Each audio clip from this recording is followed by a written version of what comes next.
And of course, of the signs of the Mahdi is that he shall be the ruler of the entire Muslim Ummah. It is crystal clear that the phenomenon of the Mahdi will not be a local or regional revolution. Rather, it will be an international one, encompassing the entire world as we know it. He shall be the undisputed leader of all the Muslims from east to west. And there are many explicit references to this in the hadith that we have quoted earlier. Of them is the hadith that we said of Abu Dawood, where the Prophet ﷺ said, if there were only one day left, Allah would make that day longer, and He shall fill the earth with justice. So He fills the entire earth. In another hadith which is authentic, reported in At-Tabarani's Al-Mu'jam Al-Kabir, the Prophet ﷺ said, يَلِي أَمْرَ هَذِهِ الْأُمَّةِ فِي آخِرِ زَمَانِهَا رَجُلٌ مِّنْ أَهْلِ بَيْتِي. He said, this matter or this ummah of ours shall be governed at the end of time, a person from my household. In other words, a person from my household shall take charge of the affairs of this entire ummah.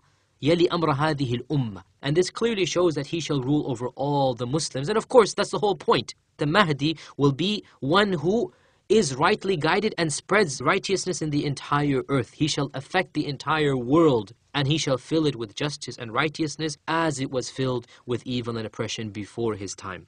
Likewise, we know from a hadith that we have quoted that the Mahdi shall rule for 7 years. In other words, after this allegiance is given to him at the Kaaba and he becomes the undisputed head of the Muslim Ummah, the entire Muslims will recognize that this is the Mahdi. He shall then live for 7 years after this event. And this has already been reported where the Prophet ﷺ said, يَمْلِكُ سَبْعَ سِنِينَ, the hadith of Abu Dawood that we quoted earlier, he shall rule for 7 years. In some ahadith, the Prophet ﷺ basically gave other opinions. He said, he shall rule for 7 or 8 or 9.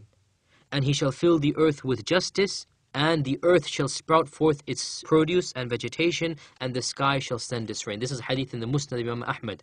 The hadith is authentic. However, the other ahadith clearly mention 7. So it is possible that in the beginning the Prophet ﷺ did not know whether he would rule for 7 or 8 or 9. So he said he shall rule for 7 or 8 or 9. And later on Allah subhanahu wa ta'ala informed it will be 7. So he explicitly mentioned that it would be 7 years after that. Another sign of the Mahdi is that he shall enjoy the greatest khilafah ever known to men. It is reported in the Sahih of Imam Muslim from Abu Sa'id al-Khudri and also from Jabir ibn Abdullah that the Prophet ﷺ said, there shall come towards the end of time a Khalifa who shall distribute money and not even count it. Just give money to the people.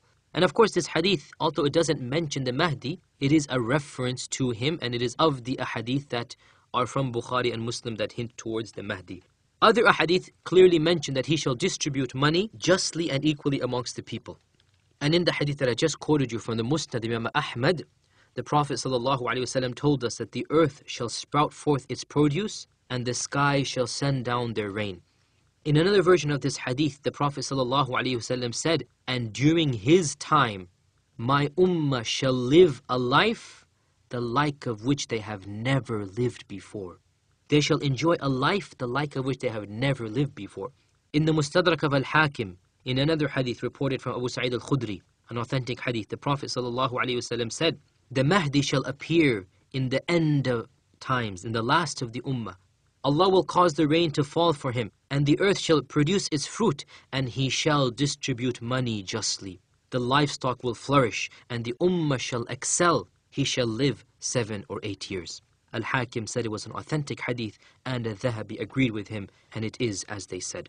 So from all of these ahadith, it is clear that the reign of the Mahdi will be a time of great rejoice, of very great comfort, in fact the greatest that the ummah has ever seen. Of course, this does not mean that the Mahdi shall be better than Abu Bakr and Umar or the companions, for of course Abu Bakr and Umar are better than him. However, even though these companions are greater and more noble in the sight of Allah than the Mahdi shall have certain privileges over them. And of these privileges is that during his time, the ummah shall excel and reach the height of opulence and the height of luxury, in that nobody will be hungry, people will have money, people will live comfortable lives, the likes of which they have never lived before. And the Prophet ﷺ said in the hadith that I just quoted that the ummah shall ta'azum, or live greatly, grow, excel, reach fame and glory. And he said that the ummah shall never live like they have lived during his time. Likewise, the Prophet ﷺ praised the Mahdi and his methodology and said that the Mahdi would be upon the methodology of the Prophet ﷺ in a very, very interesting hadith. A hadith that really and truly every Muslim should be aware of. And it is narrated in the Musnad of Imam Ahmad with an authentic isnad. Hudayfa ibn al-Yaman said, and ponder over this hadith, it's a beautiful hadith as I said. The Prophet ﷺ said, "There shall be prophethood amongst you as long as Allah wills, and then Allah will lift it up when He wills to lift it up.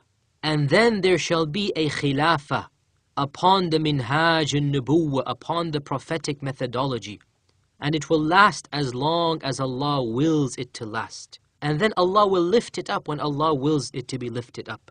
And then there shall be a mulkan a'addan, a kingdom that is hereditary. In other words, there shall come a kingdom, and the kingdom shall be hereditary. A son shall inherit from his father. And this shall last as long as Allah wills it to last. And then Allah will lift it up when He wills it to lift it up. And then there shall be a mulkan jabariyya, a time of oppression, a kingship of oppression, and it will last as long as Allah wills it to last. And then Allah will lift it up when He wills. ثُمَّ تَكُونُ خِلَافَةً عَلَى مِنْهَاجِ النُّبُوَّةِ. And then there shall return a khilafah upon the prophetic methodology. And then the Prophet ﷺ was quiet. This is the hadith in the Musnad Imam Ahmad. So look at how the Prophet ﷺ is dividing the ends of times into 5 stages. The first of them, the period of nubuwwah, and that ended with the death of the Prophet ﷺ. The second of them, the period of the rightly guided khalifas, and that ended with the death or the murder of Ali ibn Abi Talib. The third of them, he said, shall be hereditary kings, one kingdom after another. That began with the best king the Muslims have ever seen, Muawiyah ibn Abi Sufyan, and he is the best king because he is the companion of the Prophet ﷺ. No king can ever be as just and as noble as he was. So he started the kingship, and it shall last for as long as Allah wills it to last. And then the Prophet ﷺ said, there shall be a different form of government, a government that is not hereditary. And this government, the Prophet ﷺ described it as being jabariyya, as being unjust and tyrannical. And he said this will last as long as Allah wills it to last. The fifth of them then is the khilafah ala minhaj al-nubuwwah, the methodology of the Prophet ﷺ. Now of course, he didn't say that it will be the Mahdi, but of course it applies to him. Who else will come and apply the khilafah ala minhaj al-nubuwwah other than the Mahdi? And this will last until the end of time, and that is why he was quiet.